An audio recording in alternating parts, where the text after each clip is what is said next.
Greetings and welcome to our friends across the nation. On behalf of the Sisterhood, we are happy you are participating in our first national program. We are a coalition of state-based grassroots organizations with aligned missions to elevate and empower women candidates and future leaders. Our goal is simple: to deliver true equality and full reproductive freedom for women by changing the face of power at the state and local levels of government. Leaders from the sisterhood organizations convene regularly to share advice and best practices while finding inspiration in community, collaboration, and collective wisdom. I'm Melita Easters, the founding chair and executive director of Georgia Win List, and it's my pleasure to serve as your host for tonight's conversation. We are thrilled. New York Times bestselling author and political leader Stacey Abrams agreed to launch this sisterhood collaboration for national programming. We are thrilled to have more than 800 RSVPs. Tonight, Leader Abrams will answer questions, many of them suggested by our audience, about her new book, Coded Justice, and the importance of women leaders during these tumultuous times as we face renewed efforts to silence women's voices and limit their choices. Stacey, thank you so much for joining us. Georgia Win List has enjoyed supporting your political career since you first ran for office. Let's begin our conversation with a question about your inspiration for this third installment in the evolving career of your heroine, Avery Keene. Current headlines about artificial intelligence are almost as scary as certain chapters of your page-turning thriller. Where does truth end and fiction begin? Well, thank you, Melita, for inviting me. Thank you to the Sisterhood for joining. The conversation about AI for me is incredibly important because all of my books, my romance novels and my legal thrillers, and in fact, most of my writing I try to find topics that we should care about, but we often feel distanced from, either because of a complexity or because of the familiarity. In book two, I talked about the power grid, which, if people understood just how much of it is run on hopes and wishes, we'd be very afraid to turn on the lights. But my mission is to always take something that feels bigger than we are or feels too difficult. And AI for me was that topic. It came about in part because my niece, who lived with me from during her high school years, she came home one day and was using ChatGPT, and she showed me her assignment, and I said, "Isn't that cheating?" And she scoffed. She's like, "No, our teachers told us to do this." And it occurred to me I would have had to go and get microfiche to find some of the information that she was able to use ChatGPT to get. But what was really sobering to me was that she knew something, not only that I didn't, but that I had no point of entry to. And so part of the to your question about the line between fact and fiction, the fact is that AI is everywhere. It touches almost everything we do. And we sometimes imbue it with this fictional capacity, this anthropomorphism that isn't quite real. But the distance between where fact ends and fiction begins is incredibly thin. And that's because one of the challenges with AI is that when AI doesn't have an answer, the way its programming works is that it will hallucinate. It will make up an answer. If you watched the debacle of Robert F. Kennedy Jr.'s report that was supposed to completely upend our understanding of vaccinations, it turns out the AI chatbot that wrote the report also wrote the reports the report was based on. So it manufactured, trying to get to the solution it was told to find, it manufactured its own backup. And the reality is AI is ever present, but it is not omniscient. And the fact that it's everywhere, I think, sometimes creates the fiction that it's omniscient and knows everything. And one of the reasons I wanted to write this book was that I wanted us to start to be able to pull apart what is true, what is not, but what is possible. And throughout all of the Avery Keene novels, what I try to do is write things that are improbable, but not impossible. And when it comes to AI, if you can imagine it, it's probably on its way. Well, this is the third Avery Keene novel, and after release of the first novel, you sold movie rights to at least that story. Will there be a fourth Avery Keene novel? If so, and when and where are we likely to see the screen adaptation of her story? And do you have a preferred actress in mind? So, yes, there will be a fourth and a fifth Avery Keene novel. So I just recently re-signed with my extraordinary publishers at Doubleday. They like Avery enough to keep her around, and that means I get to stay. I sold the option for While Justice Sleeps, and actually we're in the midst of writing the screenplay for the television show. So instead of a movie, we're going to try it through TV first. And if you've ever dealt with anything in Hollywood, there's almost nothing that takes as long as getting something to screen, but I'm very hopeful. And that's why I'm not going to say who I want to play her, because I'm not sure who's going to be the right person at that moment. And I want to keep my options open so that whoever we go to says, yes, you are my first choice. Very smart strategy, but then you're known for that. So Avery Keene is a science nerd and a devoted Star Trek fan, traits the two of you share. Aside from the additional fact that both of you are brilliant lawyers and strategic thinkers who are skilled at determining which dots to connect within a mountain of information, what other personality traits do you share with Avery Keene? Well, thank you. So when I constructed Avery at the very beginning, it was when I had become a state legislator. I actually finished the book right before I became minority leader, but I was in a position where there were a lot of responsibilities that I had now, leading and speaking for a group of people who were facing challenges. And while my vote counted in the legislature, I couldn't always determine the outcome because of what I did, but I still had the responsibility to show up, the responsibility to speak up. Everyone on this call, especially if you are in a state that is facing that kind of challenge, you know that it can be overwhelming to think that you can't make things right just because you know it's right. And what that put into sharp relief for me as a legislator, and what I bring to Avery, is this idea of having responsibility without necessarily having authority. And in this current moment, that dichotomy becomes an excuse for a lot of people to not take action. That because they don't have the authority to make it so, they exempt themselves of the responsibility for action. And I wanted to create a hero who, like myself, believe that the absence of authority does not exempt you from responsibility.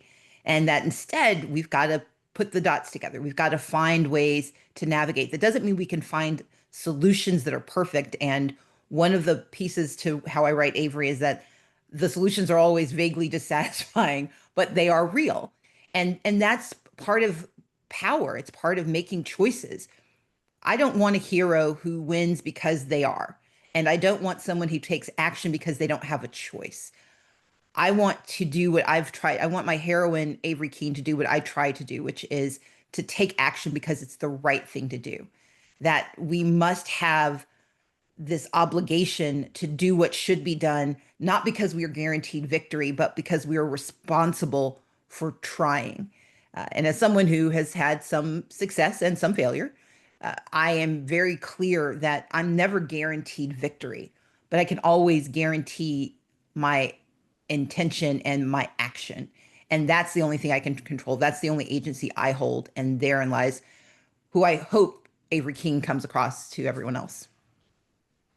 Well, Tracy George of Augusta, Georgia poses this question. She asks, in Coded Justice, you explore the tension between technology, healthcare, and social justice. From your perspective, what core need or disconnect in our current systems must be resolved before true justice can be decoded? We have a remarkable disconnect about the origin and the tenacity of poverty and our ability to end it. The work I do, everything I do in democracy, in writing, I believe poverty is immoral. I believe it is economically inefficient, and I believe it is solvable. And we know it's so. We know that this is not a permanent status. And despite the, scripture in Matthew that says the poor will always be among us, that was not an excuse. It was a call to action. And even if you don't share my faith tradition, we too often have assumed that the core need of access, the core need of service, the core need of humanity and how we divvy up resources, that for some reason we will always be obliged to ensure that some don't have it. And justice exists when we believe that your humanity guarantees you certain resources. Your humanity, your very presence warrants our investment. And when we decode that, we change the future, because poverty is the strongest predictor of criminality. It is the strongest predictor of educational capacity. It's the strongest predictor of your longevity. When people have what they need, they can do and contribute more. And when they are struggling, they are more likely to not only need, but to take. I want us to decode poverty, because we can then unlock human capital and human potential in ways that will help us defy some of the other social pathologies that make us ostracize and disrespect others. But if we can solve and decode poverty, we can make this nation and this world a much better place. Well, now, if our discussion about coded justice has motivated those in our audience to order a copy, our favorite local independent bookstore, Acapella Books in Atlanta, still has signed first editions from their initial shipment of 100. Ordering information is in the chat, and if you have questions about the sisterhood, place those in the chat and we will review and answer later. Now, Manisha Das of Cary, North Carolina. And I've got to say, North Carolina women submitted a lot of questions. Thank you, ladies. She asked two thoughtful questions, which also connect to current events. Because coded justice exposes how technology can be weaponized against the most vulnerable, she asked what you think political leaders are getting dangerously wrong about justice in the digital age, considering the current political climate, which includes voter suppression, data surveillance, and AI bias. Further, she wonders how writing coded justice combined with your own political experiences for your exploration of familiar political battles through the lens of fiction. So she had a really I should expect nothing less from North Carolina. So let's start with the first part of the question, which is how we think about what we're getting wrong about justice in the digital age. So when I was writing Coded Justice, as I mentioned, I was not an expert in AI. I came to learn about it because I did, as Melita pointed out, I'm a big old nerd. So I read a set of tomes, and I would recommend, if you have the book, I list them in the back, but it's um, I read The Coming Wave by Mustafa Suleyman, which basically looks at the history of AI and its impact and potential effect on society. I read The AI Revolution in Medicine by Peter Lee and his co-authors, and really talks about how does AI come about, how do we deploy it in the healthcare lens, and what are the dangers there. But the book that I think speaks to this question most is called Unmasking AI. And that book is by Joy Buolamwini, who was a student at Georgia Tech. She's originally from Mississippi, where I grew up. She went to Georgia Tech. So when I had a chance to talk to her on my podcast, Assembly Required, it was like old home week over and over again. But what she really focuses on is what she refers to as algorithmic justice. In the digital age, when all of our information is coded and gathered, when all of our opportunity is pegged to an algorithm, if that algorithm has not been trained to see us, if that algorithm has not been trained to see the disparities in society, if it's not been trained to understand the impediments that exist, then that algorithm cannot serve us. And injustice is not simply harm happening, it is the intentional decision not to mitigate against that harm. And so when Trump issued his executive order 2 weeks ago, basically prohibiting the use of DEI in AI, What he was essentially saying is, I want you to ignore the vast majority of Americans and concentrate only on the people that I like and the situations I'm comfortable with. Because if we don't understand how voter suppression is intentionally designed to target communities of color because of last names, therefore, you need to train AI models to understand what the correlation is between a last name and a need set, or that women often change their last names, which is what the SAVE Act is designed to weaponize against women. If an AI model does not understand that, then when it is being employed fairly benignly by a Secretary of State to scrub data and see if someone should be still registered to vote, voter suppression will come into incredible use, because what they will do is pull off every name they don't recognize because it has a hyphen in it. And the model wasn't trained on hyphens because it doesn't recognize that women hyphenate their last names. So we've got that's a benign example of what could be extraordinary harm. And so part of what we have to understand is that AI is not sentient. It is the product of who codes it, who designs it, and who sells it. And we cannot have justice when those who are making those decisions do not believe that it should be anyone except just them. Part of our responsibility then is to demand of our political leaders not only that they understand the power of AI, but that they regulate it. The counter argument is, well, oh, regulation is going to stifle innovation. That is not true.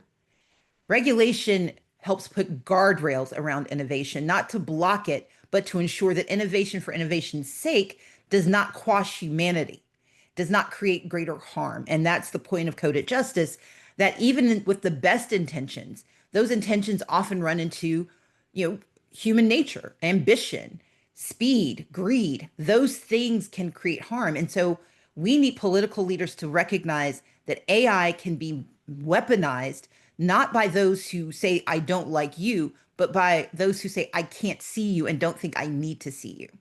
And that brings us to the second part, which is, I use what I know. I use information and topics that matter to me because I understand that if we want people to be able to push back against data surveillance, if we want people to fight back against AI bias, they have to believe that there's something in it for them.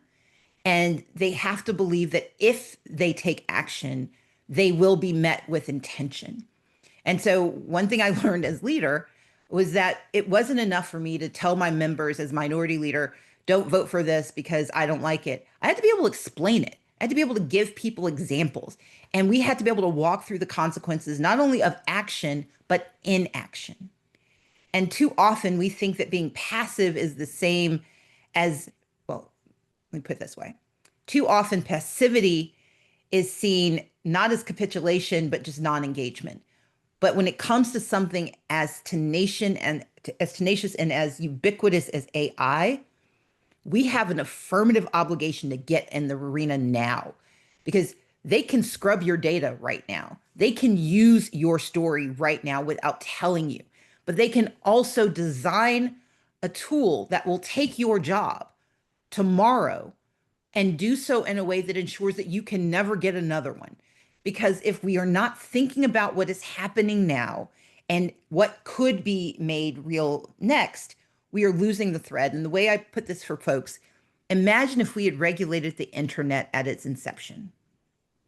But because we didn't understand it, we did not put guardrails on it. We gave social media companies carte blanche to say and do whatever they want. And what they want is our data. The currency of the 21st century is data. And right now, it is perfectly legal to surveil us, to take our data, to use our data to train their models. When you ask ChatGPT what you should have for dinner or if you should leave your spouse, all of that data right now can be used freely by an AI company without your permission and without your knowledge.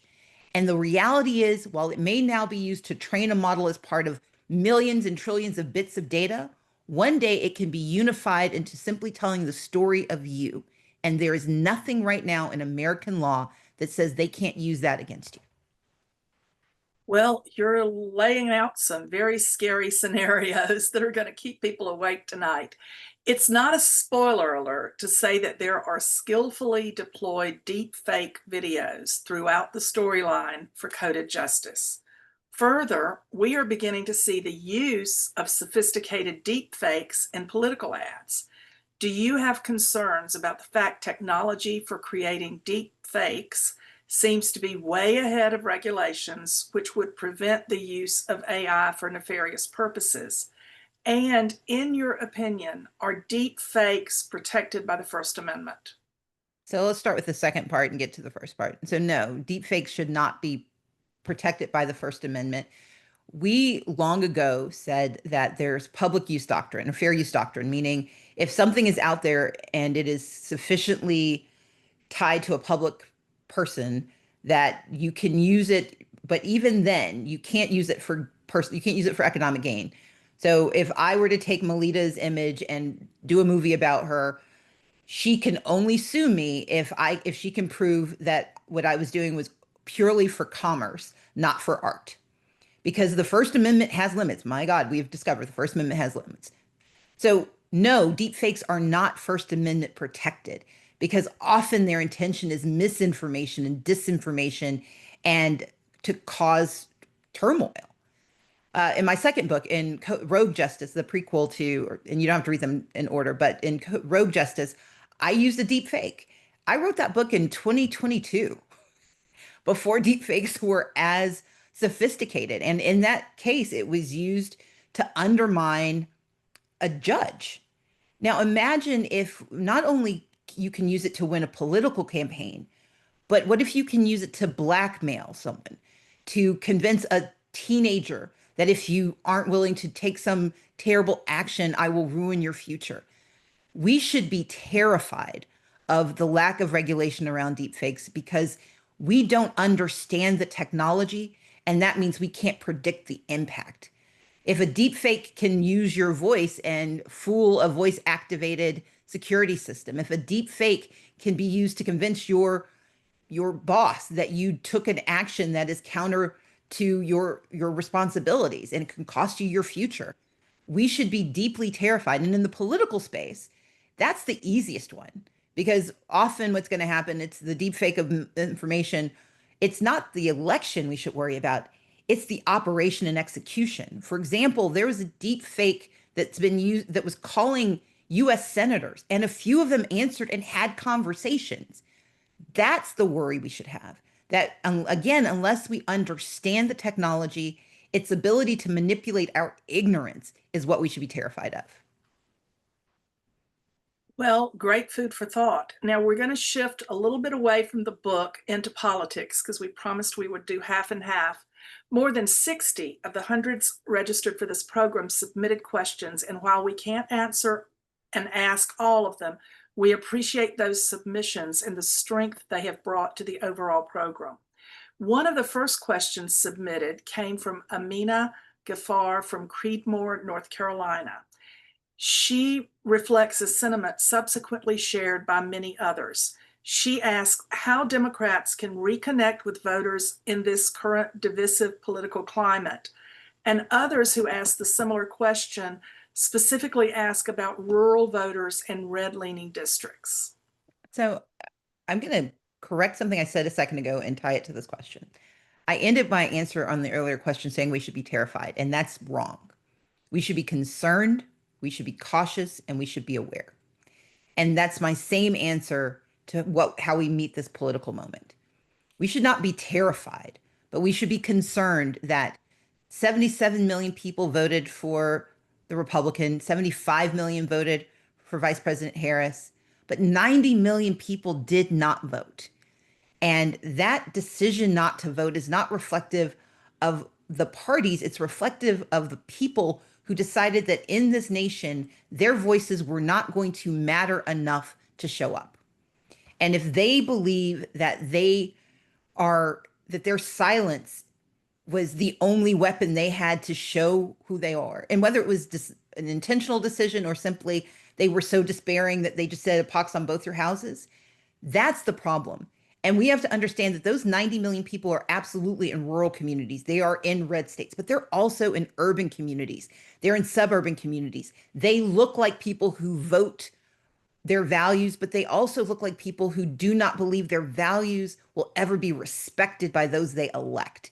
And that's the real challenge. And so, to the middle part of the question, the answer is the way we as Democrats win is that we have to start delivering. We are great at describing what should be. We are fantastic at pointing out what shouldn't have happened and how it could have been. But where we are failing the people who are not engaged is that they don't see what they get by being in our body politic.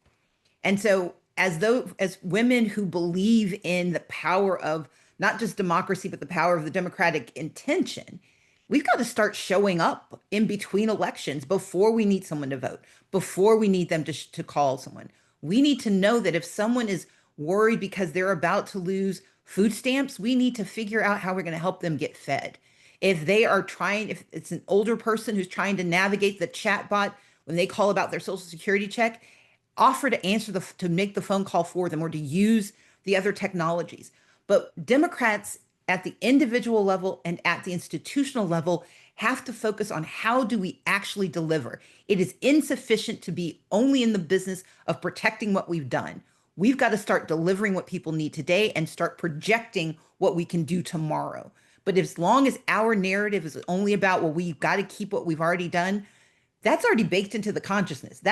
You don't get credit for what you've already delivered. In the game of politics, in the game of life, you get credit for what comes next, and you get credit for what you tell people they can have. And we've got to get back into the visioning business and the delivery business, because when Democrats deliver, we win. Emily Rissman, another North Carolina woman from Raleigh, notes the Democratic female candidates for president, Hillary Clinton and Kamala Harris, lost to what she calls, quote, the most obnoxious and blatantly misogynistic candidate in my lifetime, end quote. She certainly summed it up well for all of us. She asked what these losses tell us about the general public and whether another woman should even try to run for president. Okay, so let's remember the first woman won. She won the popular vote, just not the electoral college, and she lost the electoral college by less than a handful of votes in each state. And she did so at a time, and this is not excuse, this is an explanation. In the 5 states where we can very much countenance if she'd flipped those states by 70,000, 15,000, 45,000 votes, voter suppression had taken hold in every one of those states. We keep clocking voter suppression in terms of today, but when in 2013, when Shelby v. Holder allowed states to start reasserting their imprimatur to engage in voter suppression, if you map that to a number of the states where she missed by a margin of voters, those were states where they also did voter suppression. So yes, there was Russia. Yes, there were all these other things, but there were structural impediments that matter because those continue to matter. What happened in 2020 was that Joe Biden was in an election that was the most accessible election in American history. You could vote by mail, you could vote from home, you could vote by Dropbox, you could sit at home and actually look up the names of all the people and all the things they were saying they were going to do. We had the most accessible elections. You could vote early, and we won. Barely, but we did it. And the reason that matters is that we cannot just learn our losses, we have to learn our lessons. And one of the lessons of Hillary's election and her defeat was that voter suppression was not something we fought against. It was something we just accepted because it hadn't quite hit us yet. We have to believe that we've got to do all of the things in order to win. If you look at Vice President Harris, she lost by a little under 2 million votes. 90 million people didn't show up. And so that is also a lesson for us. It was not that half the nation woke up and said, we like this misogynistic, racist, traitorous, xenophobic, homophobic man. 90 million people said, never mind. Now, there are lots of speculation out there. Oh, well, if people had shown up, then he still would. No, we don't know that, because what we didn't get to see because of the truncated nature of that election was what else could we have done after 107 days? I am not at all engaging in the conversation of what should have happened. I am talking about what did happen. So after 107 days, she was able We have one guy who's been running for 10 years and one person who was running for 107 days. Let's not extrapolate from that that all women can't win or that they shouldn't even try. What we should extrapolate is that we've got to have a longer runway, fairer rules, and we've got to deliver for the people who need it so they see that we can do the job. But we won the popular vote once. We came damn close a second time. Third time's often the charm for a lot of things. Yes, well, several women have asked what you recommend for those who hope to seek elected office in the future. And it's appropriate to note here that the sisterhood organizations offer training and resources to first-time candidates. So please reach out to the group in your state if you're interested in running for office. But this is also a topic Stacey has explored in her best-selling nonfiction books. So could you please suggest which of those books might be most helpful for political newcomers and also give just a couple of tips? So the first book I would recommend is Lead from the Outside. And the first three chapters, I love the titles. I used ambition, fear, and money. Because those are typically the three impediments, not only to standing for public office, but almost anything that women want to do, that people of color want to do. But let's talk about women in particular. We are usually thwarted by ambition, by fear, and by money. If you want to run for office, embrace your ambition. There is nothing wrong with power. Power is how we make things happen. And being in office means you are borrowing the power of those who put you in office. It's not yours to hold, it is yours to borrow and to wield on their behalf. The second thing we got to acknowledge, though, is fear. And fear is real. It is hard. It is difficult saying, pick me over someone else, knowing that they may not pick you. As someone who has been publicly in that position a couple of times, I can tell you it's eminently survivable. But if we let our fears stop us from starting, we are conceding that we never had the right to be there in the first place. And so we cannot let fear stop us. Third is money. You got to raise it, but it's not for you. So why worry about it? I am good at raising money because I know I don't get to keep any of it. That if I've done my job, I'm asking you not to invest in me, but to invest in me as a receptacle for the vision that we have for the world that we want to see. And when you realize that, it's a lot easier to ask someone to invest, to give us money, and to be told no. But women too often, we spend other people's money for them. We decide before we ask that they're not going to give it to us, or we decide before we ask that they don't have enough of it. That's not your choice.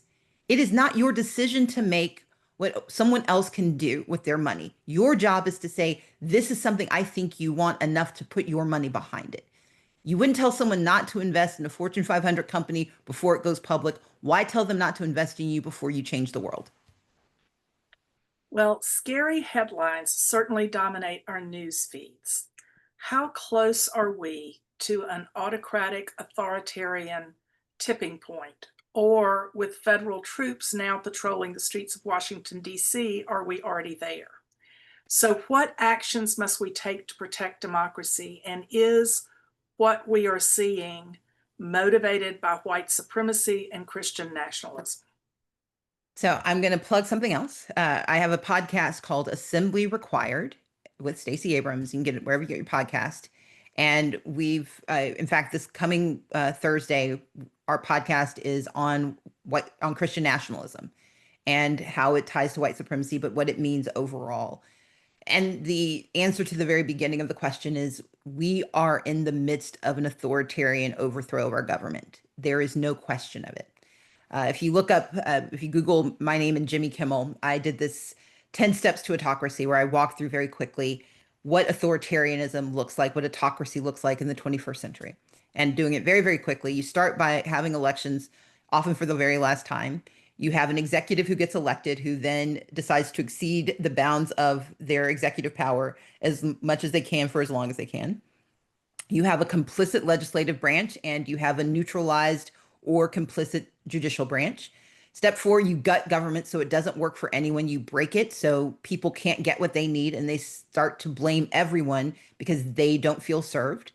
Step 5, you put loyalists in place so that your FBI director can hunt your enemies, and the head of, Health and Human Services can break the CDC. You make certain that the head of the DOJ doesn't actually believe in law, and you put someone in charge of Homeland Security who does her level best to, fill gulags with kidnapped people. Step 6, you decide to make certain we can't get good information. So what you immediately do is you criticize the media and you defund, you gut public media, you extort money from the traditional media. And so if you listen to our podcast from last week, we actually talked to Oliver Darcy about this part. But you break how people get information, because if people don't have information, they don't know who to trust. And if they don't know who to trust, they are more susceptible to autocracy. Step 7, you go after DEI. You go after all of the communities that have have incentive to stop you. You go after women, you go after people of color, you go after the disabled, you go after anyone who is vulnerable, marginalized, or may want you not to hold that power, and you blame them for everything that is wrong. And so a 13-year-old transgender soccer player is now responsible for inflation. Step 8, you then cripple the ability of civil society to help the groups in step 7. So if you want the DEI communities, diversity, equity, and inclusion communities, to remain harmed, then you make sure that the universities can't teach them, that the lawyers can't defend them, that philanthropies won't fund them, and that activists can't protect them. And then you get to step 9, where you start to privatize and incentivize private violence. You take over and you send the National Guard into DC and into Los Angeles. You have secret police who cover their faces and roam the streets, kidnapping people off of the streets, urinating in public school system. Like it happened just this past week. You have a secret police that is not answerable to anyone, and you militarize law enforcement, and you therefore undergird the notion that private violence is an acceptable response. And by then you get to step 10, where you no longer have free and fair elections. So, I don't know, you redraw the lines in Texas so you can jury rig and gerrymander, a responsive Congress, so you never have to be held accountable. But you also purge 478,000 voters in the state of Georgia. You change the laws for registration. You change the laws for staying on the rolls. You change the laws for showing up to vote. Yes, we are in the midst of an authoritarian takeover. But now that we know, we go back to caution, awareness, and action.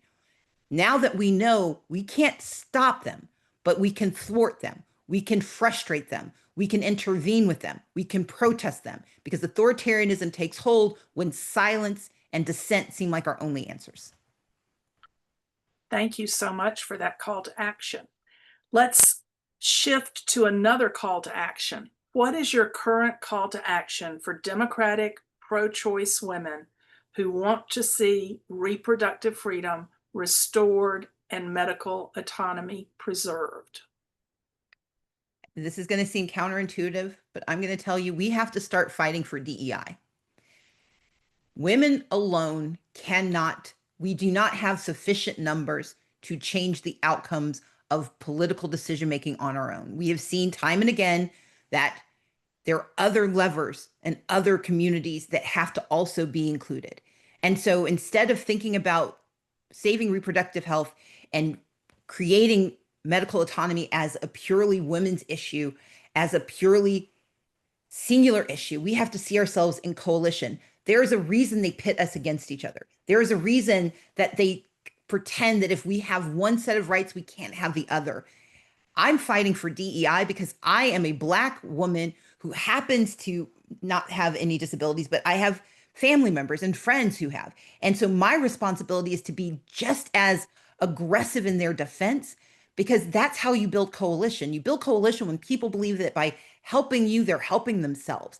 And this is a coalition of women, of like-minded women across the entire country, who have the ability to lead and say that I will make certain I protect you, the immigrant, because you come from a mixed status family and you need to believe that healthcare belongs to all of us. I see you and I'm going to serve you as a person of color, because I know that if you lose your rights, that my rights are not far behind. I recognize that as someone who is physically able, my responsibility is to be a champion for those who have disabilities, who need someone to speak up for them. If we can protect healthcare, we can guarantee reproductive healthcare. If we can protect identity, we can guarantee that women have the right to their identities, to their whole identities. But if we eschew the responsibility we have for defending DEI, they're not coming after the letters. They're coming after the FMLA. They're coming after Title IX. They are trying to dismantle everything that protects anyone that's not a white man that they like. And so it is our obligation to defend DEI so we can defend democracy, defend America, and build the country we deserve. Thank you. Now, Not before that I thought about this at all, but yeah. no, it's very clear. You've thought about all of these things. Before concluding tonight's conversation with our last question, I want to express appreciation on behalf of my fellow leaders from the sisterhood organizations to Stacey for her willingness to be interviewed, and to our audience for tuning in. If you're not involved with the activities of a sisterhood organization in your state, please consider becoming a member and doing so. The sisterhood anticipates offering additional programs in the coming months. Information about those programs will be shared by state organizations and with all who registered for this evening. We plan to post the video from tonight's program on the Georgia Win List YouTube channel. Feel free to share that across your social media platforms and with friends. On a personal note, as a grandmother of 8, I want to also recommend Stacey's 3 delightful and inspiring children's books. They are favorites in our family, and they make wonderful birthday party and baby shower gifts. Thank you, Stacey, and we're so grateful you joined us this evening. My last question is one my former journalists will accuse me of burying the lead by asking at last. What are your own political plans for the 2026 election cycle, and do you personally plan to seek elected office next year?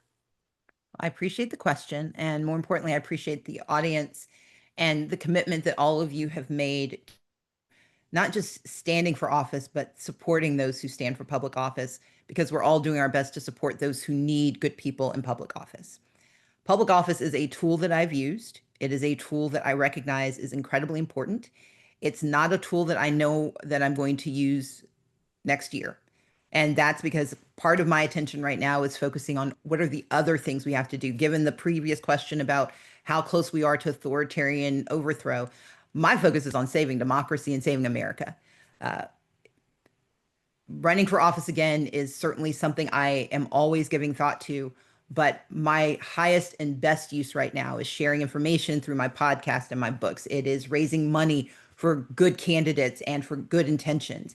It is doing the work of sharing information and helping people understand that we can fight back and we can win.